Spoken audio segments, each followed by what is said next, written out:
Thermostat not talking to your HVAC unit wirelessly? Let's get that fixed fast, so you're not sweating or freezing in your own home. Okay, first things first, check the batteries in your thermostat. Sometimes they're just dead and need a quick swap. Next, try resetting the connection between your thermostat and HVAC unit. Usually there's a reset option in the settings, or you can unplug both devices for a minute and plug them back in. Make sure your thermostat is within range of your HVAC's wireless signal, because walls and floors can mess with it.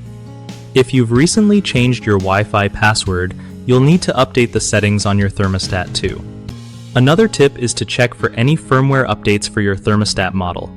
Sometimes the manufacturers fix bugs that cause connection problems.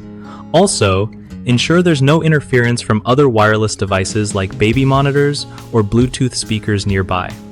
If you're still stuck, try restarting your Wi-Fi router to refresh the network connection. And finally, if nothing works, it might be time to consult the user manual or call customer support for your thermostat brand. One of the biggest mistakes people make when their thermostat is not communicating wirelessly with the HVAC system is ignoring battery life. Weak batteries can totally kill the connection, so always swap them out when things get weird. Another common issue is not checking the Wi-Fi settings after changing your network password, which breaks the link between devices. Just update those settings right away. Lastly, users often forget to keep their devices close enough together or place them where signals can pass easily. Moving the thermostat closer to the HVAC unit or removing obstacles can fix this problem pretty quickly.